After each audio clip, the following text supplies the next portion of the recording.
Our top focus story on this special broadcast from Canada is that conflict between Israel and Iran that's threatening to now escalate. This is day 4. More than 220 lives have been lost in Iran. More than 20 lives have been lost in Israel. In fact, Iranian missiles continue to target Tel Aviv, Jerusalem and Haifa, that crucial oil port of Israel.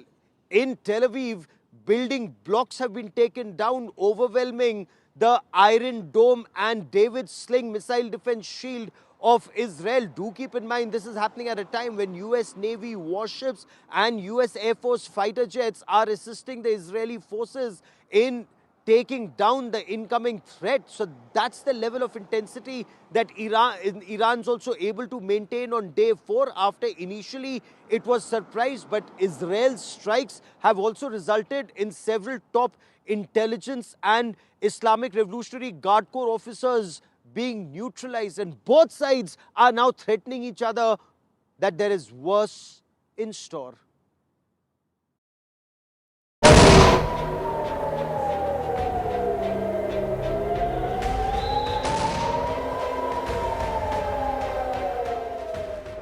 A devastating wave of missile strikes from Iran.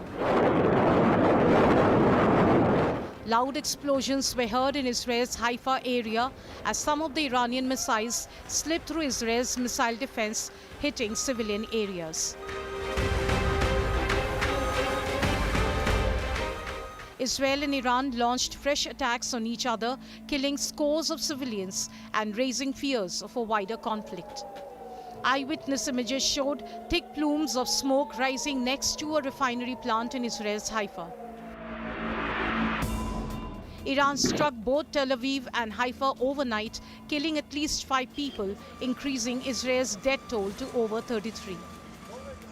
Fire trucks were seen at oil refinery in Israel's Haifa after an Iranian barrage of missiles hit various locations across the country. Israel said its pipelines and transmission lines in Haifa have been damaged by Iranian missile strikes. Several residential buildings in a densely populated neighborhood of Tel Aviv and Petah Tikva were destroyed in a strike that blew out the windows of hotels and other nearby homes.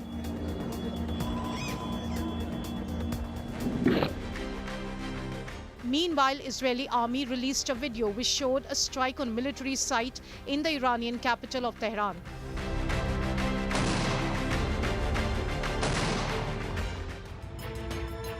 Israeli Air Force also identified and eliminated surface-to-air missile launch troops seconds before they reached the launchers south of Tehran. The Israeli troops were eliminated and the launcher was destroyed in Israeli strike. Israeli Defense Forces also precisely struck command centers belonging to the Quds force of the Iranian Revolutionary Guard Corps and the Iranian military. Israel said in these command centers were hubs of Quds militia operatives planning advanced terrorist attacks on Israeli cities.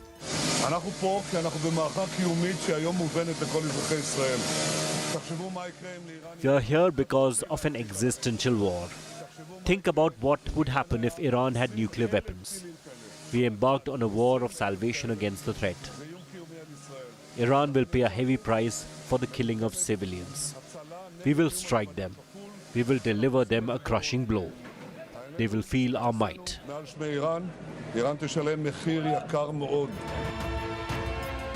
Iran has now also said that its parliament is preparing a bill to leave the Nuclear Non-Proliferation Treaty and that Tehran remains opposed to developing weapons of mass destruction. Meanwhile, world leaders continue to push for de-escalation in war. Well, I hope there's going to be a deal. I think it's time for a deal, and we'll see what happens. But sometimes they have to fight it out, but we're going to see what happens. I think there's a good chance there'll be a deal. I spoke with Prime Minister Netanyahu today. I reiterated Europe's commitment to peace and stability in the Middle East. In this context, Israel has the right to defend itself. Iran is the principal source of regional instability, and we've always been very clear Iran can never have a nuclear weapon. The West Asia war widening and threatening to engulf the entire region. Bureau Report, India Today.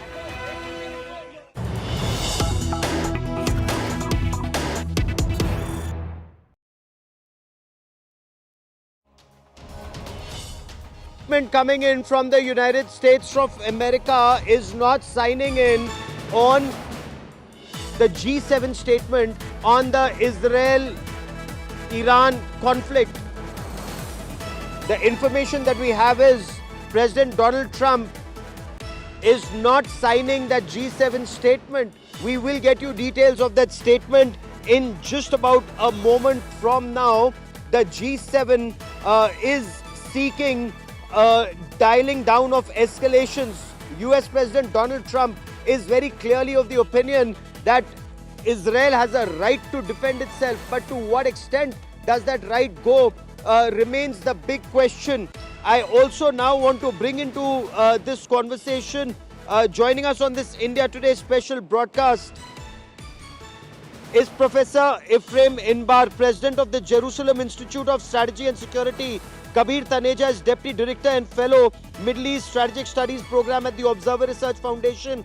And Sandeep Unnithan is a senior journalist with me on this broadcast. Sandeep, bring us details of how on this, the G7 is not on the same page on the road ahead. Donald Trump, this is the first time that Donald Trump is also interacting with other G7 leaders after he's taken over for his second tenure, and everyone clearly wants to ensure that they're not riling up Trump all the way. Sandeep. Absolutely, Gaurav. And the big question in all of this conflict over the last couple of days, Gaurav, is been the flip-flops from the United States. Marco Rubio, Secretary of State, a few days back said that the US had nothing to do with the Israeli strikes on Iran. And then a few days later, you had Donald Trump coming in and asking Iran to, come and strike a deal, and that Israel was using American weapons against Israel, against Iran. And so it's a very bizarre kind of, mixed messaging that's coming from the United States, Gaurav. But, the fact is that Israel could not have struck at Iran without the approval of the United States. It's not just the weapons, it's just the whole timing of all of this. Ahead of the G7 summit, the fact that Iran has been playing hard to get. You have the IAEA statement that's come about. And of course, that new outreach towards Pakistan. General Asim Munir, Gaurav, we've been talking about this over the last couple of days. What made the United States, go back to Asim Munir and bring Pakistan out of the doghouse in the last couple of days? So all of this points to a new great game in West Asia, which is targeted at Iran. It's meant to keep Iran away from getting nuclear weapons. And in all of this, it seems that Israel and the United States are fellow travelers, Gaurav. One thing is very clear. Israel wouldn't have mounted an operation of this scale, this magnitude, and the level it's targeted Iran without the United States being on board. And if G7 countries thought that they will get Israel to back down without achieving those aims and that President Trump would sign in on it, perhaps, they were expecting a bit too much. Were they? Kabir Taneja also joins me on this broadcast. Kabir Taneja, how do you look at this report that's coming in from Calgary that indicates that Trump is not signing in on demands for de-escalation? Israel clearly appears to be moving towards a goal in mind. Is there clarity on what that goal is, and what is your appreciation of Trump holding out? Thanks, Gaurav. Look, I think this is a win-win for Trump, right? Trump has been sort of developing this idea of attacking Israel since his is attacking Iran since his first term, and now Israel is basically doing what Trump would have liked to do, and this is basically Israel doing it without Trump having to enter the war theater himself. So there are no U.S. troops involved, there are no U.S. ships or aircraft involved, and Israel is doing the heavy lifting. So this is basically Trump giving political support to Netanyahu to cause, I presume, as much damage as possible to the Israeli nuclear program, in a hope and expectation that maybe, just maybe, Iran comes back to the table in a much more weakened position, and they can have a better political leverage over Tehran on what to do with the nuclear program if it has indeed survived the onslaught. And when you look at the situation right now, Sandeep, it does appear Iran, though may be weakened, it's clearly not still. It's clearly still in the battle. It's not out. It's been able to, even on day 4, mount an attack of enough number of missiles, rockets, and drones to overwhelm the Iron Dome and David Sling system and cause damage even in Tel Aviv and Haifa. Absolutely, Gaurav. What we are seeing right now, Gaurav, is one of the most bizarre conflicts in the history of the world, where, two countries that are over 1,200 kilometers apart, they don't have a land border, are, swinging at each other like boxers. They're throwing ballistic missiles, cruise missiles, drones, and of course, fighter aircraft. And this is one of the most unique such conflicts in the world. And, while Iran does not have an air force, Gaurav, they've not had any new fighter aircraft in decades. Their, air force dates back to the 1970s, to the Shah of Iran. They've kind of offset that weakness, that vulnerability, by creating this drone and missile force. They have a force of over 3,000 ballistic missiles. It's estimated. The US, one of the US generals estimated that they have over 3,000 ballistic missiles. Now, Israel has one of the most powerful air forces in the world, and they not only have knocked out the Iranian ground-based air defenses. Today, you have Israeli jets flying with impunity across Iran, and Iran has been firing those ballistic missiles at Israel, as you mentioned, that arsenal of ballistic missiles at Israel, literally, pounding them with dozens of ballistic missiles in the hope that a few will get through the Iron Dome missile defense systems. And indeed, it seems to have happened in a couple of places. We saw those terrifying visuals of hypersonic missiles getting through Haifa and attacking civilian areas. So this is the difference in this conflict, Gaurav. The fact is that Israel is carrying out very targeted strikes against Iran, and Iran is retaliating with these ballistic missiles. Now, the Israeli strategy also is very interesting, Gaurav. What's emerging over the last couple of hours is that while Iran may have thousands of ballistic missiles, it only has a fixed number of TELs, or transporter erector launchers, from which it can fire these missiles. So the Israeli Air Force appears to be targeting all of these TELs with great precision, knocking them out. They claim to have knocked out almost a third of Iran's missile launch capabilities by targeting those TELs. So that leaves Iran with fewer launchers through which it can fire those ballistic missiles. So it's actually a war of attrition being fought literally However, over it days. would appear two-thirds would still remain. Kabir, initially, they may have been overwhelmed. Iran may have been overwhelmed with the strikes, the extent of strikes on Friday. But on Monday, it's been able to strike back, overwhelm the Iron Dome system, strike with impunity. A third of its TLs have been taken down. But how much of their capabilities, in your appreciation, still remains? Because through Friday and Sunday, Israel was targeting their missile bases, their production facilities, their launch sites, and their storage capabilities. And yet on Monday, they're able to strike.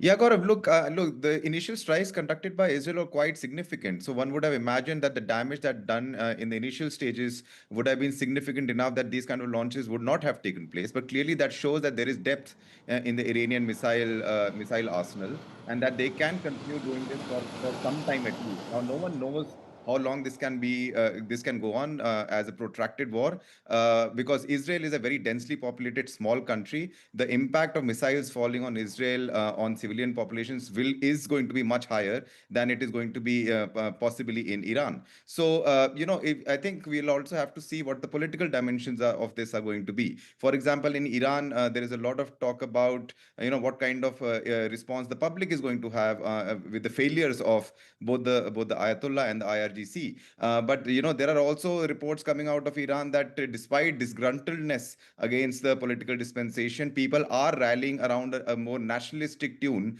to stand against Israel as Iranians first, rather than getting divided on their political lines. So it's not necessary that we are going to see this political narrative also of regime change, for example, playing out in the way that some of the commentariat is expecting it to. So we'll also have to see what kind of political response from the people of Iran also is put forward.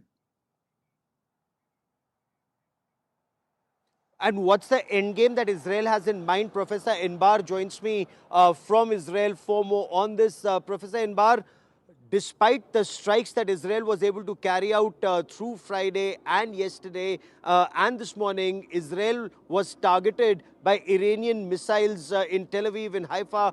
We're told that there are more barrages that are expected. What is the end game that Israel has in mind?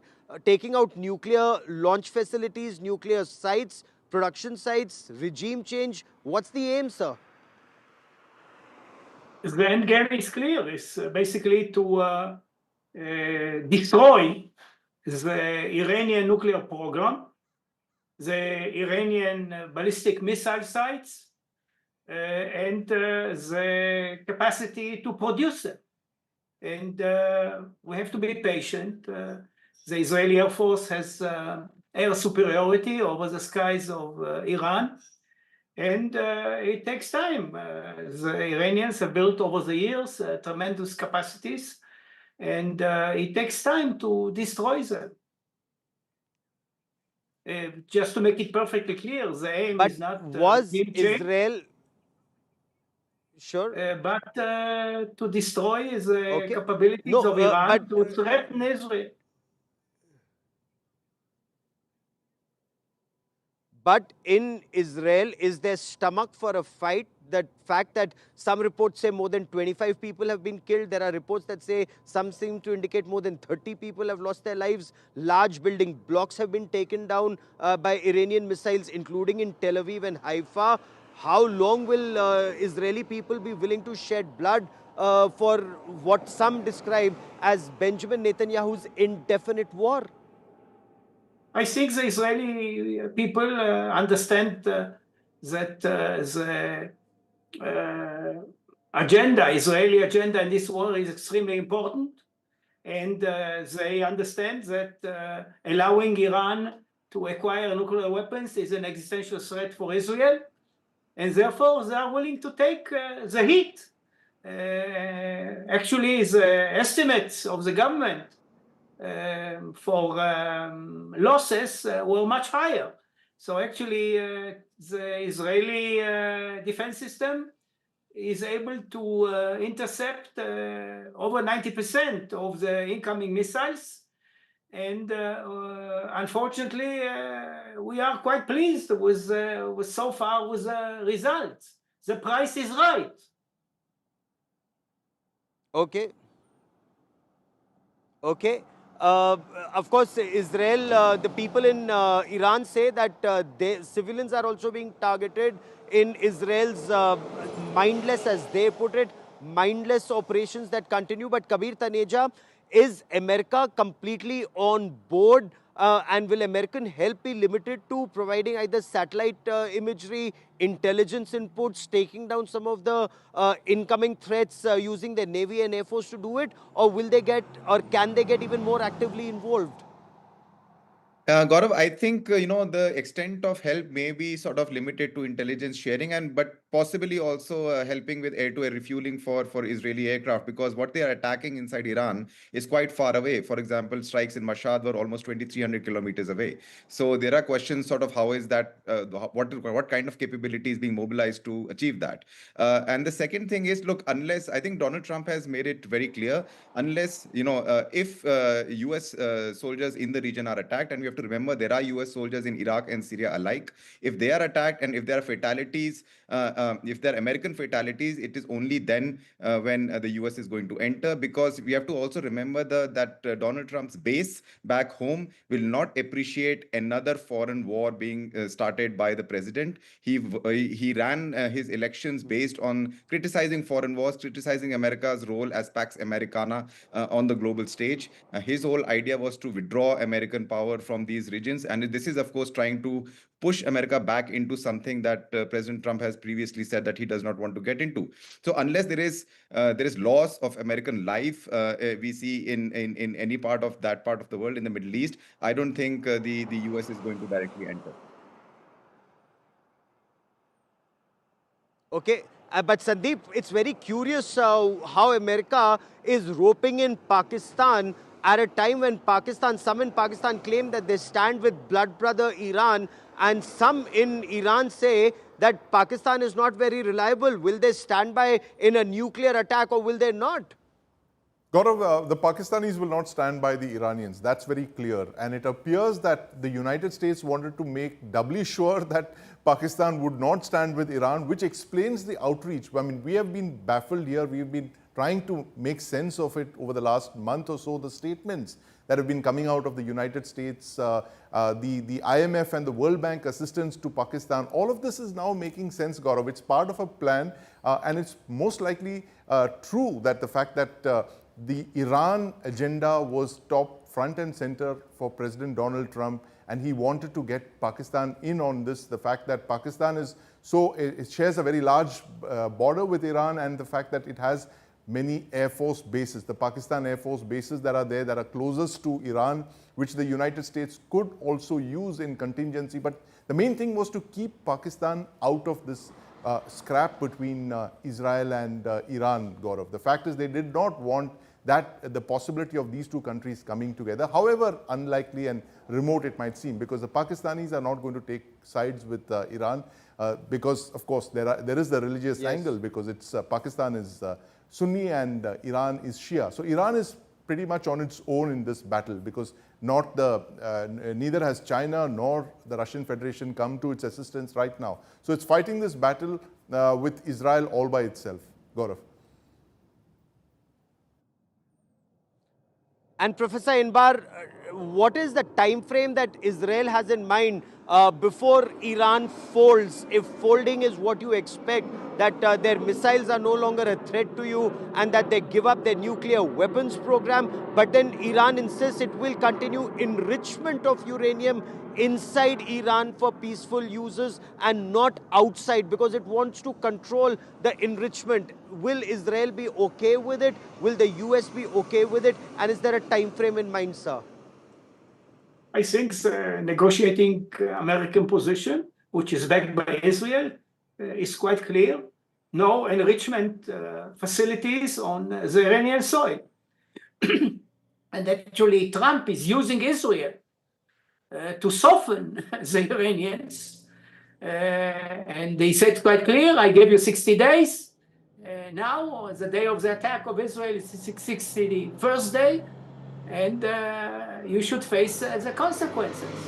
The Iranians are ready to go back to negotiations, but want Trump to stop Israel from attacking. And I don't think we are going to accede to such a demand. We started this preventive war, and we plan to finish it as long as it takes. As long as it takes. It's been on virtually indefinitely against Hamas and Hezbollah, though they've been considerably weakened, Houthis weakened, and now the Iranian regime weakened. In your appreciation, Kabir Taneja, the last 30 seconds I have on this part of the show, how long is this war likely to continue? How long can Iran withstand the Israeli attacks? Gaurav, I think the war is going to continue for some time at least, because, yes, Iran is in a fairly weakened position, but I don't see Iran capitulating on the nuclear question. And that is what is at the crux of the issue here. Iran is also fairly isolated. Even organizations like Hezbollah haven't really come up and stepped up for them. But having said that, I think this will go on for some time at least, and will not end in the near future. Okay, so I will let that be the last word on this part of the show. This is a story we'll be tracking very closely.